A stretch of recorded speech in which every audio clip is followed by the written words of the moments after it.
Саламатсыздарбы балдар? Анда эмесе биз кезектеги сабагыбызды баштайбыз. Бүгүнкү биздин өтө турган темабыз Манас курсу боюнча Манас эпосунун изилдениши жана манасчылар деген темада сабак өтөбүз. Сабактын максаты.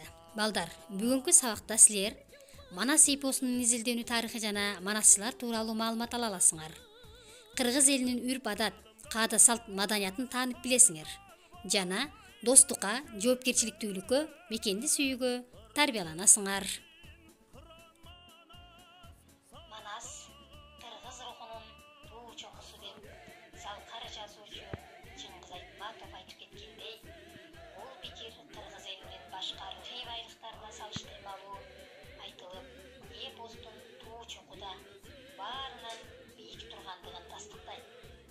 Ошону менен бирге Манас миңдеген жылдарга саймаланып калган кыргыз жаны. Манас бул элибиздин жүзү, ажары.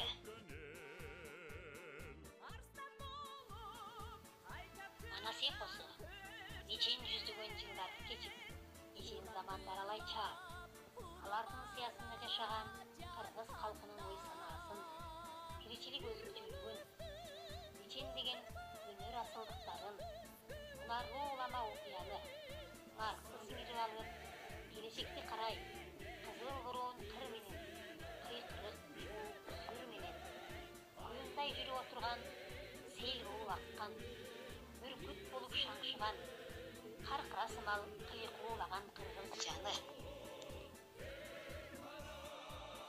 Бул өлбөстүккө өткөн рухий дүйнө делген, дайыма таасир этүүчү, керектелүүчү улуу чыгарма. Манас бул байыркыны, кечээкини, бүгүнкүнү жана эртеңкини бириктире кармаган бүтүндүк. Ал кагазга, ташка, башка буюм тайымга жазылган чыгармачыл туындылардын баарынан айырмаланат. Анткени ал тикейли мээге жазылган, акыл эстен акыл эске көчүрүлүп турган. Бул дүйнөнүн атактуу жете кереметинен кем калбаган кубулуш.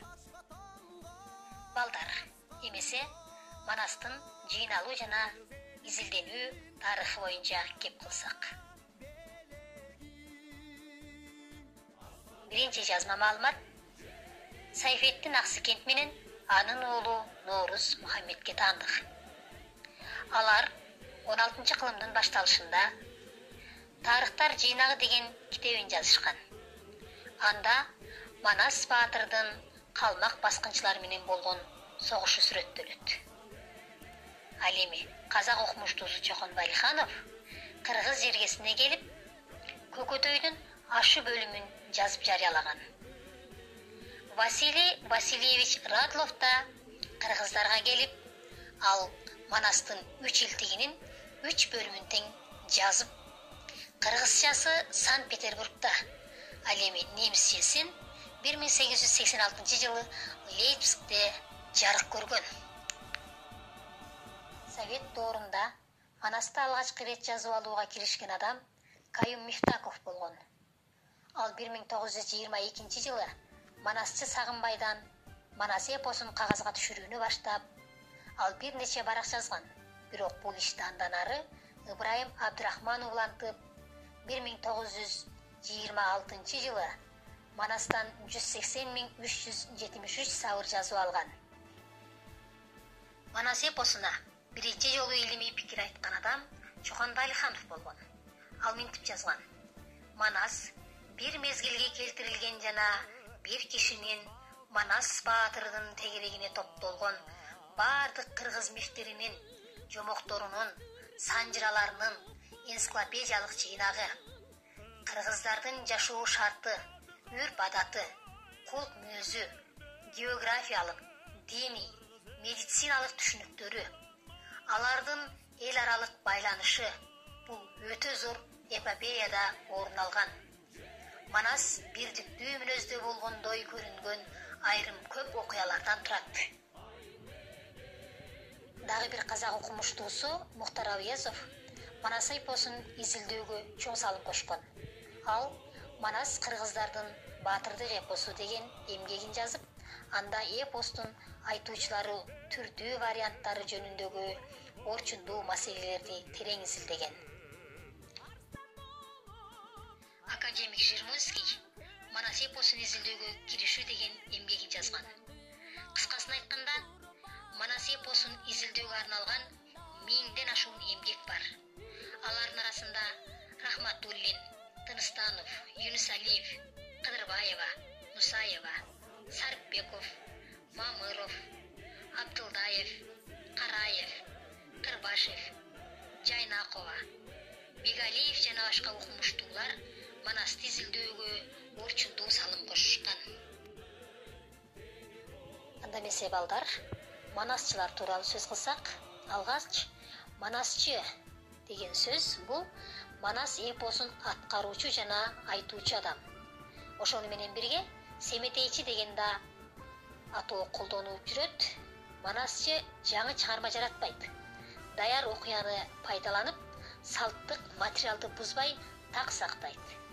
Бирок ал аны өз табылгалары менен байытат жана өнүктүрөт. Демек, манасчы жараткан вариант салттык көрүнүштөр менен жеке табылганын ашташынан турат. Манасчынын алгачкы шыгы түшүндө аян берүү, арбак даруу менен ойгонот дешет. Түш көрүү аркылуу манас айтып калуучулук манасчылардын баарынан кездешет. Бирок түш көрүү таалим алуу, устатты ээрчип жүрүү, үйрөнүү сыяктуу касиеттерди жокко чыгарбайт. Демек, кайсы гана манасчы болбосун, чоң устаттын мектебинен өтөт. Эл оозундагы уламыш боюнча Манасты биринчи айткан адам 40 чаронун бири Романдын ырчуулу. Ал айкөлдөрдүн көзү өткөндө анын тирүү кезиндеги өзү кошо жүрүп көргөн жортуулдарын, башынан өткөргөн окуяларын, эрдиктерин кошок кылып кошкон. Ошол кошок ырларды кийин Токтогул ырчы бириктирип, бир бүтүн чыгармага айландырыптыр.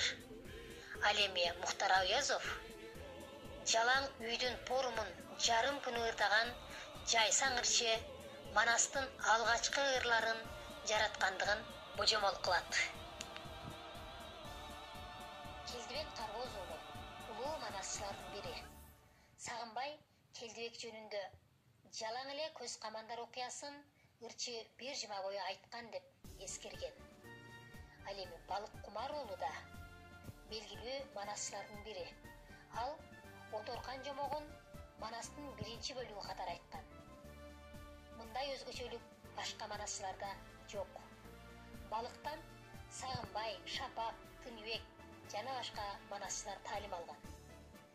Тыныбек манасчы манас айтуу өнөрүнүн эң көрүнүктүү өкүлү.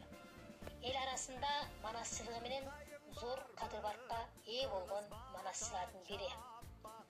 Ал чоң манасчы Назар менен манас айтышкан. Ошону менен катар Акылбек манасчы, Назар манасчы, Чойке Өмүр уулу, Шапак Рысминже уулу жана баарыбызга белгилүү болгондой Сагынбай Орозбак уулу, Саякбай Карала уулу жана Кытайдагы кыргыздардын чоң манасчысы Жусуп Мамай тууралуу дагы көптөгөн манасчыларды билебиз.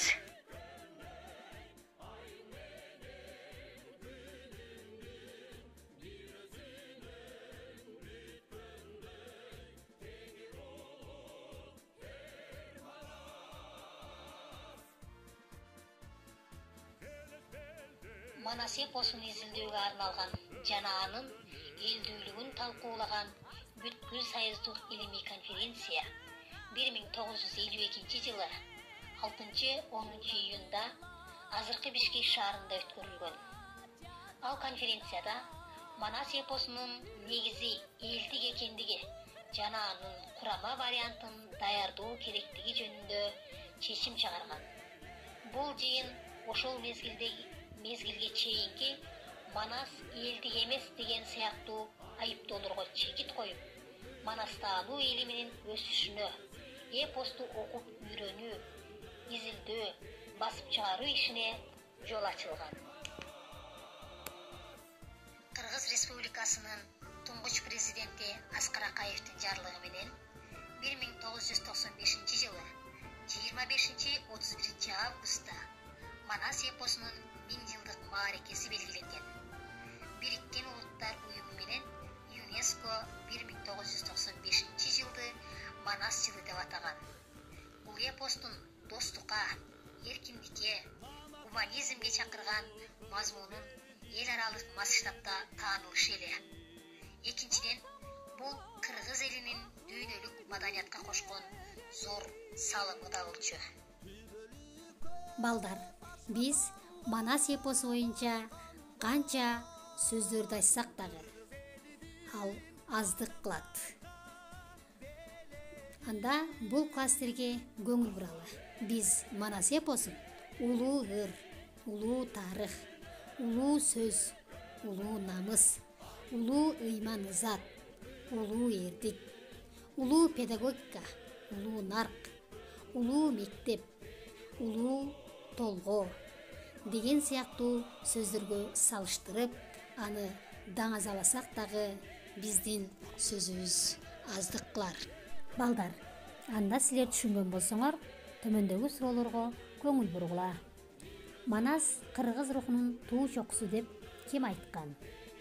Манас эпосуна биринчи жолу илимий пикирди ким калтырган?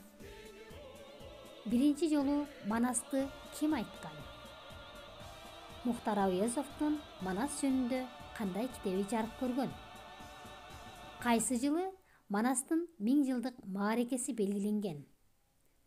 Манасчылардын алгачкы шыгы кантип ойгонот? Мына балдар, ушул суроолорго жооп издеп тапсаңар болот. Анда эмесе үйгө тапшырма. Үйгө тапшырмага көңүл бурабыз. Залкар манасчылар Сагынбай Орозбаков, Саякбай Каралаев, Жусуп Мамайдын өмүр чыгармачылыгын окуп жана азыркы манасчылар тууралуу айтып бересиңер. Берилген суроо тапшырмаларды көрсөтүлгөн дарекке жибере аласыңар. Балдар, биздин сабагыбыз соңуна келип жетти. Көңүл бурганыңыздар үчүн чоң рахмат. Кийинки сабактардан кезишкенче саламатта болуңуздар.